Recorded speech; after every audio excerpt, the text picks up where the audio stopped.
নমস্কাৰ শিক্ষাৰ্থীসকল সকলোকে আকৌ এবাৰ অন্য এটা নতুন ভিডিঅ'লৈ স্বাগতম জনাইছোঁ। আজি আমি আলোচনা কৰিম তোমালোকৰ হাই ছেকেণ্ডাৰী ছেকেণ্ড ইয়াৰৰ পলিটিকেল ছায়েন্স তোমালোকৰ পাৰ্ট 1 সাম্প্ৰতিক কালৰ বিশ্বৰ ৰাজনীতি নামৰ যোনটো পাৰ্ট 1 আছে তাৰে প্ৰথমটো চেপ্টাৰ শীতল যুদ্ধৰ যুগ ইয়াৰ সকলোবোৰ প্ৰশ্নাৱলীৰ প্ৰশ্ন উত্তৰ আজি এইটো ভিডিঅ'ত আলোচনা কৰা হ'ব। গতিকে তোমালোকে ভিডিঅ'টো শেষলৈকে চাবা আৰু এটা পলম নকৰি প্ৰশ্নসমূহ আলোচনা কৰিম ব'লা। ইয়াৰে প্ৰথমটো প্ৰশ্ন তোমালোকক সুধিছে শীতল যুদ্ধৰ সম্বন্ধে উল্লেখ কৰা কোনটো বাক্য অশুদ্ধ সুধিছে দেই।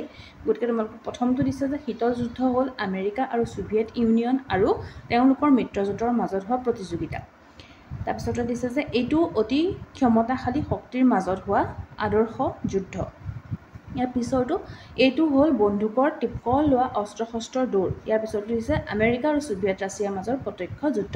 গতিকে ইয়াত কি সুধিছে, ইয়াত অশুদ্ধ সুধিছে। গতিকে ইয়াত শুদ্ধ উত্তৰটো অশুদ্ধটোৱে হ'ব। গতিকে কিহৰ কাৰণে হ'ব, সুধিছে অশুদ্ধ। গতিকে অশুদ্ধটো হৈছে যে এইটো হ'ল বন্দুকৰ টিপক লোৱা অস্ত্ৰ শস্ত্ৰৰ দৌৰ। অস্ত্ৰ আছে, উত্তৰ এইটো হ'ব। পিছৰটো প্ৰশ্ন চাওঁ। 2 নম্বৰ প্ৰশ্নত তোমালোকক সুধিছে তলত উল্লেখ কৰা কোনটো বাক্যই গোষ্ঠী নিৰপেক্ষ আন্দোলনৰ উদ্দেশ্য প্ৰতিফলিত নকৰে। ইয়াতে দিছে প্ৰথমটো নতুন উপনিৱেশিকতাৰ পৰা মুক্ত ৰাষ্ট্ৰবোৰক স্বাধীন নীতি অনুসৰণ কৰিবলৈ সমৰ্থন কৰে। ইয়াৰ পিছতে কোনো সামৰিক মৈত্ৰীবন্ধনত যোগদান নকৰিব। ইয়াৰ পিছতে কৈছে যে গোলকীকৰণ বিষয়ত নিৰপেক্ষ নীতি অনুসৰণ কৰা। ইয়াৰ পিছতে কৈছে গোলকীয় অৰ্থনৈতিক অসমতাক পোহৰলৈ আনি নিঃশেষ কৰা। গতিকে ইয়াতে কি সুধিছে প্ৰশ্নটোত যে গোষ্ঠী নিৰপেক্ষ আন্দোলনৰ উদ্দেশ্য প্ৰতিফলিত কোনটো বাক্যই নকৰে। গতিকে কোনটো বাক্যই নকৰে, গ নম্বৰটো গোলকীকৰণৰ বিষয়ে নিৰপেক্ষ নীতি অনুসৰণ কৰাটো এইটো বাক্যই গোষ্ঠী আন্দোলনৰ উদ্দেশ্যটো প্ৰতিফলিত নকৰে। গতিকে শুদ্ধ এইটোৱে হ'ব। ঠিক আছে, আমি পিছৰটো প্ৰশ্ন চাওঁ।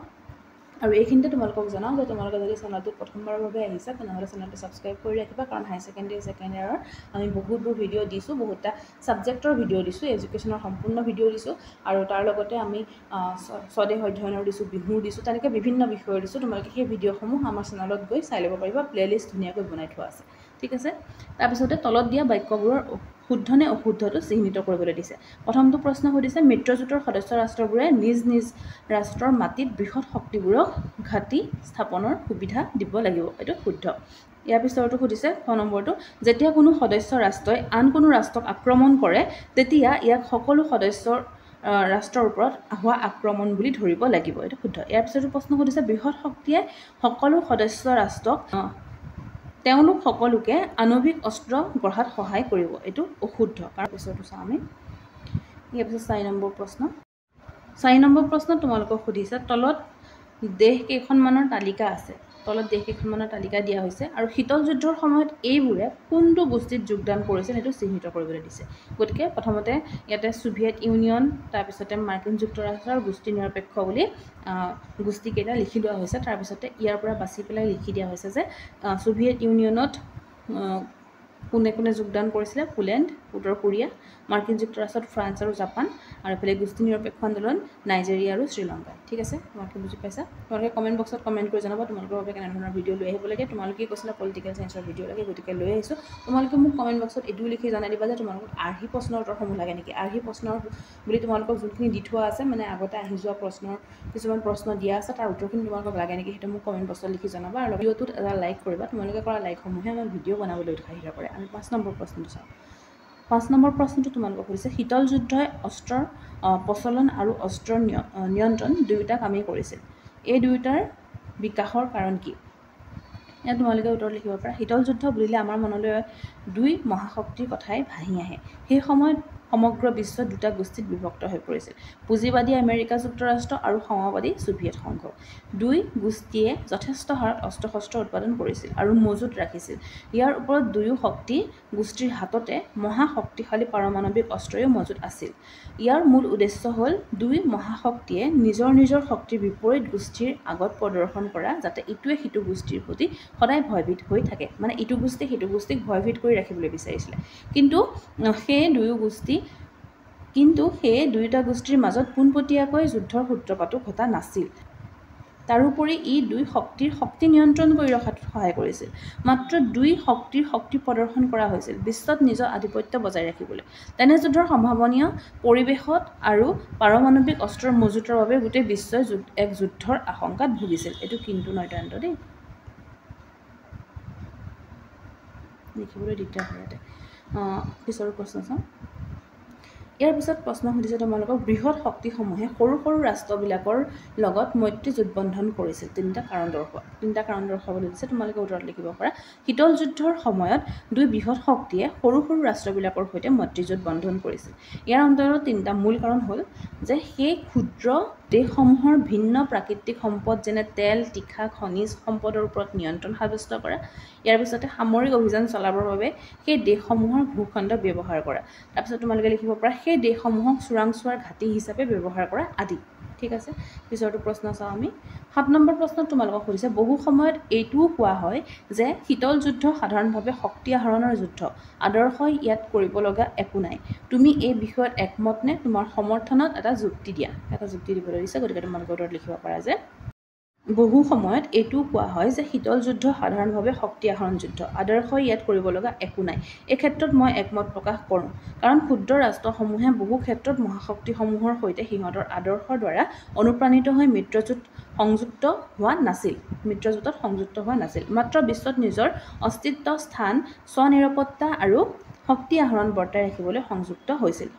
তোমালোকে এইখিনি নিশ্চয়কৈ বুজি পাইছা। পঢ়ি দিওঁতে তোমালোকে এনেকৈ লিখিলে হ'ল। তোমালোকে নোটছবোৰ এতিয়াৰ পৰাই বনাই যোৱা, পৰীক্ষাৰ আগদিনাখনলৈ পঢ়িবলৈ থৈ নিদিবা। পৰীক্ষাৰ আগদিনাখন বহুতে ভিডিঅ'বোৰ চাই পৰীক্ষা দিবলৈ যাম বুলি ভাবে, বহুতেই চাই ভিডিঅ'বোৰ পৰীক্ষাৰ আগদিনাখন চাই, কিন্তু পৰীক্ষাৰ আগদিনাতকৈ এতিয়াৰ পৰা তোমালোকে যদি নোটছ বনোৱা প্ৰিপাৰেশ্যন কৰা তেতিয়াহ'লে তোমালোকৰ পৰীক্ষা নিশ্চয়কৈ ভাল হ'ব। গতিকে তোমালোকে এতিয়াৰ পৰাই পঢ়া। ঠিক আছে, আমি পিছৰটো প্ৰশ্ন চাওঁ। ইয়াৰ পিছৰ প্ৰশ্নটো তোমালোকক সুধিছে শীতল যুদ্ধৰ যুগত আমেৰিকা আৰু ৰাছিয়াৰ প্ৰতি ভাৰতৰ বৈদেশিক নীতি কেনে আছিল? এই নীতিয়ে ভাৰতৰ স্বাৰ্থৰ ৰক্ষাত সহায় কৰিছিল নে? উত্তৰ তোমালোকে লিখিব পাৰা। শীতল যুদ্ধৰ যুগত আমেৰিকা আৰু ৰাছিয়াৰ প্ৰতি ভাৰতৰ বৈদেশিক নীতি আছিল নিৰপেক্ষ, অৰ্থাৎ ই কোনো এটা শক্তি গোষ্ঠীৰ সমৰ্থনত নাছিল আৰু সংযুক্ত হোৱাও নাছিল।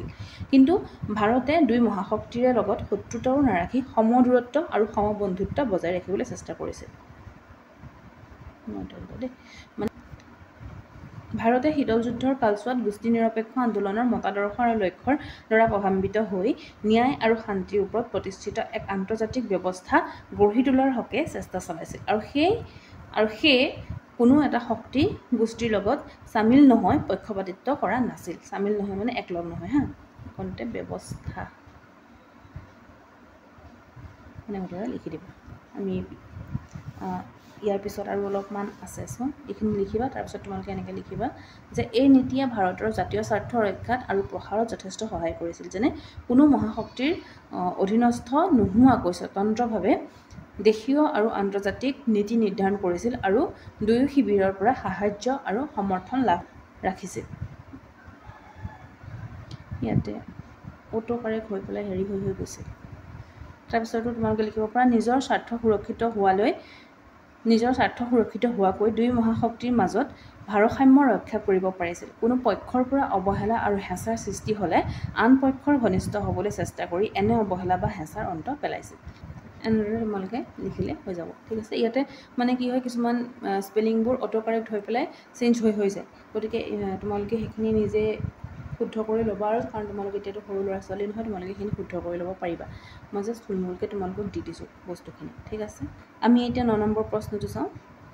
9 নম্বৰ প্ৰশ্নটো হৈছে আজি শেষৰটো প্ৰশ্ন, গতিকে তোমালোকে নিশ্চয়কৈ কমেণ্ট কৰিবা, লগৰ বন্ধু বান্ধৱীৰ সৈতেও শ্বেয়াৰ কৰিবা, যাতে যাক যাক প্ৰয়োজন আছে তেওঁলোকে ভিডিঅ'সমূহ পায়। 9 নম্বৰ প্ৰশ্ন তোমালোকক সুধিছে গোষ্ঠী নিৰপেক্ষ আন্দোলনক এতিয়া অপ্ৰাসংগিক বুলি ভাবানে? তোমাৰ উত্তৰৰ সপক্ষে যুক্তি দিয়া। উত্তৰ তোমালোকে লিখিব পাৰা গোষ্ঠী নিৰপেক্ষ আন্দোলনক মই এতিয়াও অপ্ৰাসংগিক বুলি নাভাবোঁ। ইয়াৰ প্ৰাসংগিকতা এতিয়াও আছে। 2010 বৰ্ষতো এই আন্দোলনৰ সদস্য ৰাষ্ট্ৰৰ সংখ্যা 118 আৰু ইয়াকেই প্ৰতিপন্ন কৰে। গোষ্ঠী নিৰপেক্ষ আন্দোলনৰ যে এতিয়াও প্ৰাসংগিকতা আছে তাৰ অন্তৰালৰ যুক্তিসমূহ হ'ল যে প্ৰথমতে তোমালোকে লিখিব পাৰা বিশ্বত এতিয়াও এক মহাশক্তি বৰ্তি আছে। এই মহাশক্তিৰ দ্বাৰা যাতে তৃতীয় বিশ্বৰ দেশসমূহৰ স্বাধীন অস্তিত্ব বিপদাপন্ন নহয় তাক নিশ্চিত কৰিবৰ বাবে এক সামূহিক প্ৰতিৰোধ শক্তিৰ প্ৰয়োজন আছে। গোষ্ঠী নিৰপেক্ষ আন্দোলনে এনে এক শক্তি হিচাপে কাম কৰি আহিছে। ইয়াৰ পিছত তোমালোকে লিখিব পাৰা যে শীতল যুদ্ধৰ উত্তৰকালত গঢ়ি উঠা আন্তৰ্জাতিক ব্যৱস্থা গণতান্ত্ৰিক নীতিৰ ওপৰত প্ৰতিষ্ঠিত নহয়। ব্যৱস্থা উদাহৰণস্বৰূপে বৰ্তমান সময়ত আন্তৰ্জাতিক অৰ্থব্যৱস্থাত নিৰ্ণায়ক ভূমিকা পালন কৰা আন্তৰ্জাতিক মুদ্ৰানিধি আৰু বিশ্ব বেংক গণতান্ত্ৰিকভাৱে গঠিত প্ৰতিষ্ঠান নহয়। এনে অগণতান্ত্ৰিকতাৰ বিৰুদ্ধে যুঁজ কৰিবলৈকো তৃতীয় বিশ্বৰ দেশসমূহক এক সামূহিক মঞ্চ লাগে। গোষ্ঠীনিৰপেক্ষ আন্দোলনে এই মঞ্চ প্ৰদান কৰি আহিছে। তাৰপিছতে তোমালোকে লিখিব পাৰা যে শীতল যুদ্ধৰ সমাপ্তিয়ে তৃতীয় বিশ্বৰ দীৰ্ঘদিনীয়া সমস্যাসমূহ সমাধান কৰি দিয়া নাই। দাৰিদ্ৰতা, বৈষম্যমূলক বিশ্ব বাণিজ্য নীতি ইত্যাদিৰ দ্বাৰা তৃতীয় বিশ্বৰ দেশসমূহ পীড়িত হৈ আহিছে। এনে সমস্যা সমাধানৰ বাবেও তৃতীয় বিশ্বৰ দেশসমূহৰ মাজত সহযোগিতাৰ যথেষ্ট প্ৰাসংগিকতা আছে। এনে প্ৰাসংগিকতাই গোষ্ঠীনিৰপেক্ষ আন্দোলনকো প্ৰাসংগিক কৰি ৰাখিছে। এনেসমূহ কাৰণৰ বাবে গোষ্ঠীনিৰপেক্ষ আন্দোলনৰ এতিয়াও প্ৰাসংগিকতা আছে বুলি মই ভাবোঁ। কাৰণ ইয়াত তোমালোকে তোমাৰ মতে ক'বলৈ দিছে। যেতিয়া তোমাৰ মতে ক'বলৈ দিয়ে, যেতিয়া তোমাক নিজৰ মতামত দাঙি ধৰিবলৈ দিয়ে, তাত তোমালোকে মই শব্দটো ব্যৱহাৰ কৰিবই লাগিব। ঠিক আছে? গতিকে আজি ভিডিঅ'টো ইমানখিনিলৈকে আছিলে। তোমালোকক আকৌ এবাৰ কৈছোঁ, প্লে'লিষ্ট বনাই থোৱা আছে, তোমালোকে সেই ভিডিঅ'সমূহো চাই ল'বা। তোমালোকৰ যদি ছাবজেক্টটো নাইও, এডুকেশ্যন ছাবজেক্টটো চাগে মই ভাবোঁ প্ৰায় সকলোখিনি ল'ৰা ছোৱালীৰে আছে। আৰু যদি নাই, তোমালোকৰ কি ছাবজেক্ট আছে, কেনেধৰণৰ ভিডিঅ' লৈ আহিব লাগে কমেণ্ট বক্সত নিশ্চয়কৈ লিখি জনাবা। আৰু তোমালোকে ভিডিঅ'টো শেষলৈকে চোৱাৰ বাবে, শেষলৈকে কথাখিনি শুনাৰ বাবে তোমালোকক বহুত বহুত ধন্যবাদ।